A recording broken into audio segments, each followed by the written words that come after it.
সুপ্রিয় শিক্ষার্থীবৃন্দ, আশা করি তোমরা বাড়িতে সবাই ভালো আছো। করোনার এই দ্বিতীয় মহামারীতে আমরা খুবই আতঙ্কগ্রস্ত। তো আমাদের কলেজ থেকে তোমরা জানবে, ফেসবুকে দেখবে, আমাদের অধ্যক্ষ মহোদয় একটি বিজ্ঞপ্তি দিয়েছেন যে আমরা বাড়িতে অনলাইন ক্লাস নিচ্ছি। তোমরা এগুলো দেখবে। দীর্ঘদিন আমরা ক্লাসের সাথে সম্পর্কিত নই। তোমরা বাড়িতে কিভাবে আসো, পড়ালেখা কিভাবে হচ্ছে, এ নিয়ে আমরা খুবই দুশ্চিন্তাগ্রস্ত। আশা করি আমরা সবাই ফকিরহাট অনলাইন অথবা আমাদের হেলালুদ্দিন কলেজ আইডিতে ঢুকে তোমরা এই ক্লাসগুলো পাবে এবং ক্লাসগুলো দেখবে। তাহলে বাড়িতে থেকেও তোমরা অনেকটা পড়ালেখা এগিয়ে নিতে পারবে। তো আমি আজ একটি ক্লাসে যাচ্ছি, যেটি হচ্ছে প্রথম বর্ষের পাঠ্য, যে আমাদের জীবনানন্দ দাশের একটি কবিতা থেকে আমরা আলোচনায় আসবো, সুচেতনা। এই কবিতাটির নাম সুচেতনা, নতুন পাঠ্য বিষয়। তোমরা এই কবিতা সম্পর্কে একটু ভালো করে ধারণা নেবে এবং ক্লাসটা দেখবে। আমি দীপঙ্কর রায়, প্রভাষক, বাংলা বিভাগ, শেখ হেলালুদ্দিন কলেজ। দেখো, আমার আজকের পাঠ জীবনানন্দ দাশের সুচেতনা কবিতা, যার জীবনানন্দ দাশ সম্পর্কে যদি আমরা বলি, তাহলে জীবনানন্দ দাশ প্রকৃতির কবি, নিসর্গের কবি। তার জন্মসাল 1899 এবং তিনি মৃত্যুবরণ করেছিলেন 1954 সালে। তো আমরা এই পাঠ থেকে আজ যা যা শিখব, একটু ধারণা নেও যে কি কি এখান থেকে জানা যাবে। যে সুচেতনার আলোকে, আমি শিকন ফলটা লিখছি, দেখো।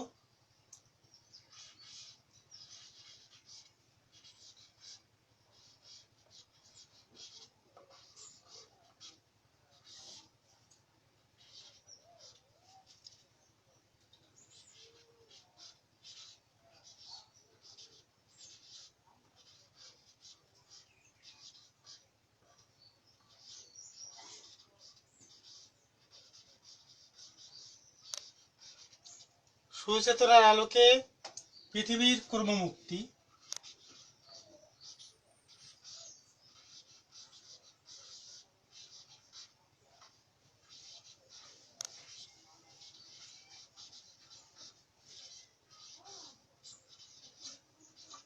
এই সম্পর্কিত কর্মমুক্তির আশাবাদ।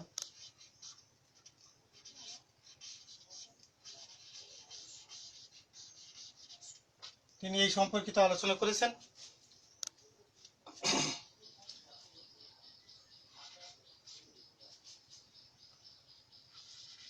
একটা হলো শান্তিপূর্ণ ও মানবিক সমাজ।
দেখো, এই বিষয়গুলো এখান থেকে জানা যাবে যে সুচেতনার আলোকে পৃথিবীর কর্মমুক্তির আশাবাদ তিনি ব্যক্ত করেছেন, আর শান্তিপূর্ণ মানবিক সমাজ বিনির্মাণে কবির সাধনা এবং প্রত্যয়, আর নিসর্গপ্রেমিক কবির মানসিকতার স্বরূপ।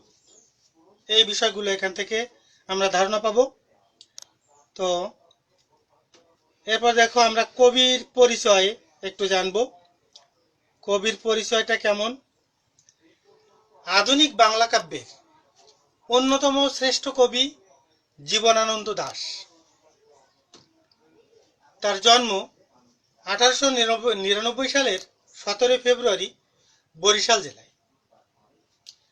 গ্রাম বাংলার নিসর্গের অনুভব, বোধের বহুতর মাত্রা, তার হাতে অনন্য সাধারণ কবিতা শিল্প রচিত হয়েছে। তার নিসর্গ বিষয়ক কবিতা বাঙালি জাতিসত্তা বিকাশে অনুপ্রাণিত করেছিল। যে তিনি নিসর্গের কবিতা লিখে, আমাদের প্রকৃতির কবিতা লিখে বাংলাদেশে তিনি এক অনন্য স্থান লাভ করেছেন। গ্রাম বাংলার প্রকৃতি, উপমা, চিত্রকল্প সমৃদ্ধ কবিতা তাকে বাংলা সাহিত্যে বিশিষ্ট স্থান দান করেছে। অর্থাৎ তিনি প্রকৃতিকে নিয়ে কবিতা লিখেছেন, তিনি সেখানে উপমা, বিভিন্ন চিত্রকল্প এগুলো সৃষ্টি করে বাংলা সাহিত্যে স্থান করে নিয়েছেন। এ হলো কবি পরিচয়। এবার আমরা দেখব কবিতাটির বৈশিষ্ট্য। এই কবিতাটি কোন ধরনের কবিতা বা এখান থেকে কি আছে সেখানে। যে সুচেতনা কবির বনলতা সেন কাব্যগ্রন্থের অন্যতম শ্রেষ্ঠ কবিতা। যে বনলতা সেন তার একটা বিখ্যাত কাব্যগ্রন্থ, এই কাব্যগ্রন্থের একটি এই কবিতাটি, যার নাম সুচেতনা, যেটা একটা শ্রেষ্ঠ কবিতা। কবিতাটি শুভবোধের ইঙ্গিতবাহী, অত্যন্ত প্রার্থিত এক চেতনানিহিত বিশ্বাস। যে কবিতাটিতে সুচেতনা অর্থাৎ শুভবোধ জাগ্রত হওয়া বা প্রার্থনা করা, যে অত্যন্ত প্রার্থিত এক চেতনানিহিত বিশ্বাস। কবি চেতনার মধ্য দিয়ে পৃথিবীকে শান্তিপূর্ণ করতে চেয়েছেন। কবি মনে করেন সুচেতনাকে ধারণ করে সংকটময় অবস্থা থেকে পৃথিবী মুক্তি লাভ করবে। যে পৃথিবী এখন সংকটময়, কিন্তু এই সংকটময় মুহূর্ত থেকে উত্তরণের জন্য সুচেতনার প্রয়োজন। আর কবি এই কবিতায় সেই কথাগুলো উল্লেখ করেছেন। সুচেতনার বিকাশে শাশ্বত রাত্রির বুকে অনন্ত সূর্যোদয় ঘটবে। যে আমাদের যখন সুচেতনার উন্মেষ ঘটবে, তখন শাশ্বত রাত্রি পার হয়ে অনন্ত সূর্যোদয় যেন পৃথিবীতে আসবে। এ হলো কবিতার বৈশিষ্ট্য। এরপরে দেখো, আর এই কবিতাটি আর একটা বৈশিষ্ট্য আছে, এটা হচ্ছে কবিতার, এই কবির একটি আত্মদর্শনমূলক কবিতা। নিজের দর্শনকে তিনি এই কবিতার মধ্যে চিহ্নিত করেছেন। এবার দেখো কবিতা থেকে আমরা যে আলোচনা করি, কবিতার যে আলোচ্য বিষয়গুলো কি। সুচেতনা কবিতাটিতে কবি ইতিহাস ও সময় চেতনায় সমৃদ্ধ সুচৈতন্যের উদ্বোধন কামনা করেছেন। যে আমাদের চেতনা যেন শুভ হয়, এই সুচৈতন্যের উদ্বোধন তিনি কামনা করেছেন। কবির অস্তিত্ববাদী চেতনা এবং প্রকৃতির মাঝে জীবনের শান্তি অনুভব কবিতাটিকে অনন্য মাত্রা দান করেছে। যে তিনি অস্তিত্বের চেতনা এবং জীবনের যে শান্তি, এইটাকে একটা ভিন্ন মাত্রা দিয়ে কবিতায় যোগ করেছেন। সুচেতনা কবিতায় শব্দ ব্যবহারে কবি অত্যন্ত দক্ষতার পরিচয় দিয়েছেন। তিনি শব্দ দিয়ে কবিতাকে সুষমমণ্ডিত করেছেন। কবিতাটিতে কবি মানবতাবাদী দৃষ্টিতে এক উত্তম মানব সমাজ নির্মাণ করতে চেয়েছেন। যে আমাদের সমাজ হবে মানবতাবাদী সমাজ, যেখানে থাকবে না কোনো ধ্বংস, থাকবে না কোনো হানাহানি, হিংসা দেশ, মানুষ হবে শান্তিপূর্ণ পরিবেশে বসবাস করবে, এরকম পৃথিবী তিনি কামনা করেছেন। এরপর দেখো, আমি যদি একটি উদ্দীপক তোমাদের সামনে বলি, যে উদ্দীপক দিয়ে আমরা এই কবিতার কিছুটা মূল্যায়নে আসব। উদ্দীপকটি হলো, ধ্বংসের বুকে হাসুক মাতর সৃষ্টির নবপূর্ণিমা। এ হলো একটা উদ্দীপক।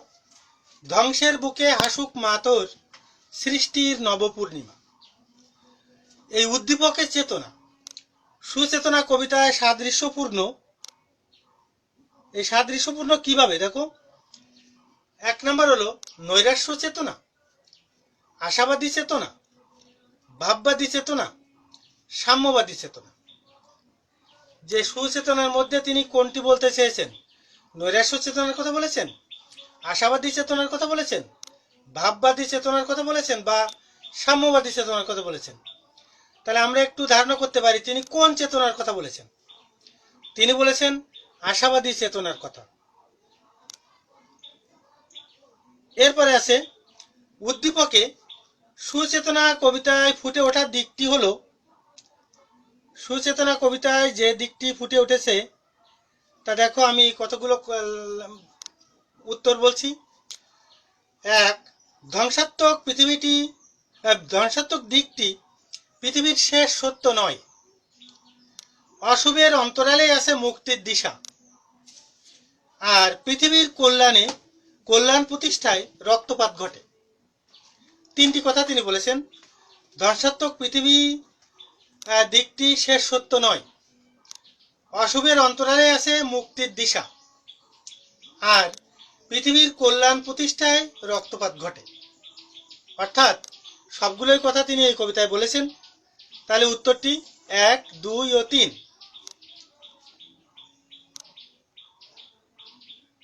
এরপরে যাও, আমি যদি এই পাঠ থেকে কিছুটা মূল্যায়ন করি তাহলে দেখবে যে মূল্যায়নগুলো কি।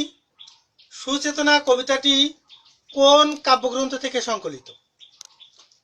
তো নিশ্চয়ই মনে আছে, একটু আগে আমি আলোচনা করেছি কবির বিখ্যাত কাব্যগ্রন্থ নাম কি? হ্যাঁ হ্যাঁ, বলতে পেরেছো, বনলতা সেন কাব্য। তাহলে বনলতা সেন কাব্য থেকে এই সুচেতনা এই কবিতাটি সংকলন করা হয়েছে। সুচেতনা সম্বোধনে কবি কাকে সম্বোধন করছেন? এই সুচেতনা সম্বোধন করে তিনি কি সম্বোধন করছেন, কাকে সম্বোধন করছেন? অর্থাৎ শুভ চেতনাকে সম্বোধন করছেন। আর সুচেতনা কবিতা মতে মানুষ কার কাছে ঋণী? এই সুচেতনা কবিতায় মানুষকে কার কাছে ঋণের কথা বলা হয়েছে? অর্থাৎ মানুষ বা কবি বলতে চেয়েছেন যে আমরা পৃথিবীর কাছে ঋণী। এ ছিল পাঠ মূল্যায়ন। তো আমি তোমাদের আমরা ক্লাসে দলীয় কাজ করাই, এরকম একটা দলীয় কাজ তুমি লিখে নাও যে কবি মানব সমাজে সুচেতনা প্রত্যাশা করেছেন কেন? মানব সমাজে কবি সুচেতনাকে প্রত্যাশা করেছেন, কেন করেছেন?